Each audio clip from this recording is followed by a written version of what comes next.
Chapter 6. A man called Ove and a bicycle that should have been left where bicycles are left. Ove just wants to die in peace.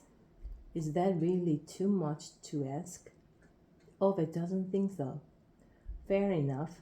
He should have arranged it 6 months ago, straight after her funeral. But he couldn't bloody carry on like that.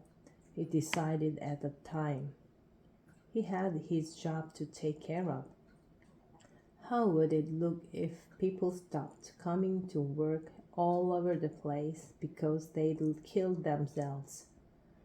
Ove's wife died on Friday, was buried on Sunday, and then Ove went to work on Monday. Because that's how one handles things. And then 6 months went by, and out of the blue, the managers came in on the Monday and said they hadn't wanted to deal with it on Friday because they didn't want to ruin his weekend. And on the Tuesday, he stood there oiling his kitchen worktops. So he's prepared everything. He's paid the undertakers and agreed his place in the churchyard next to her. He's called the lawyers and written a letter with clear instructions and put it in an envelope with all his important receipts and the deeds of the house and the service history of the sod. He's put this envelope in the inside pocket of his jacket. He's paid all the bills. He has no loans and no debts, so no one will have to clear up anything after him. He's even washed up his coffee cup and canceled the newspaper subscription. He is ready. And all he wants is to die in peace, he thinks, as he sits in the sod and looks out of the open garage door. If he can just avoid his neighbors, he may even be able to get away by this afternoon. He sees the heavily overweight young man from next door slouching past the garage door in the parking area. Not that Ove dislikes fat people. Certainly not. People can look any way they like. He has just never been able to understand them, can fathom how they do it. How much can one person eat? How does one manage to turn oneself into a twin-sized person? It must take a certain determination, he reflects. The young man notices him and waves cheerfully. Ove gives him a curt nod. A young man stands there waving, setting his fat breast into motion under his t-shirt.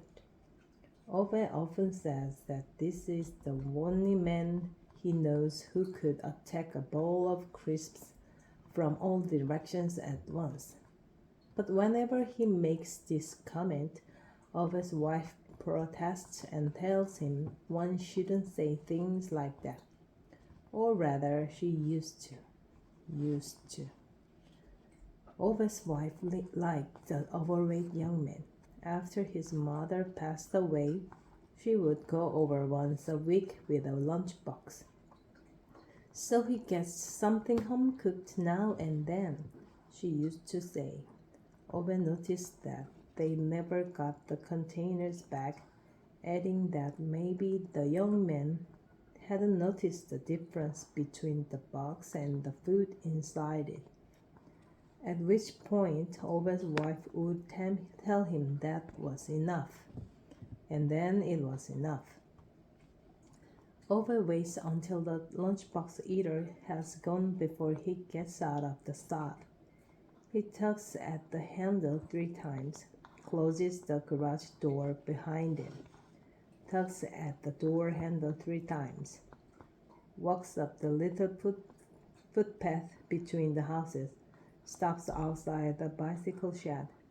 There's a woman bicycle leaning up against the wall. Again, right under the sign clearly explaining that cycles should not be left in this precise spot. Ove picks it up. The front tire is punctured. He unlocks the shed and places the bicycle tidily at the end of the row. He locks the door and has just tapped at it 3 times when he hears a late, pubescent voice jabbering in his ear. "Oh, what the hell you doing?" Ove turns round and finds himself eye to eye with a whelp standing a few yards away. "Putting a bike away in the bike shed. You can't do that." On closer inspection, he may be 18 or so. Ove suspects. More of a stripling than a whelp. In other words, if one wants to be pedantic about it. "Yes, I can." "But I'm repairing it," the youth bursts out, his voice rising into falsetto. "But it's a lady's bike," protests Ove. "Yeah, so what?" "It can hardly be yours then," Ove states condescendingly. The youth groans, rolling his eyes. Ove puts his hands into his pockets as if this is the end of the matter. There's a guarded silence. The lad looks at Ove as if he finds Ove unnecessarily thick. In return, Ove looks at the creature before him as if it were nothing but a waste of oxygen. Behind the youth, Ove notices, there's another youth, even slimmer than the first one and with black stuff all round his eyes. The second youth tugs carefully at the first jacket and murmurs something about not causing trouble. His comrade kicks rebelliously at the snow as if it were the snow's fault. "It's my girlfriend's bike," he mumbles at last. He says it more with resignation than indignation. His training shoes are too big and his jeans too small, Ove notes. His tracksuit jacket is pulled over his chin to protect him against the cold. His emaciated, bump-fluffed face is covered in black hairs, and his hair looks as if someone saved him from drowning in a bather by pulling him up by his locks. "Where does she live, then?" With profound exertion, as if he's been shot with a tranquilizer dart, the creature points with his whole arm towards the house at the far end of a street. Where does communists who push through the garbage sorting reform live with their daughters? Ove nods cautiously. "She can pick it up in the bike shed then," says Ove, tapping melodramatically at the sign prohibiting bicycles from being left in the area before turning round and heading back towards his house. "Grumpy old bastard," the youth yells behind him. "Shh," utters his sooth-eyed companion.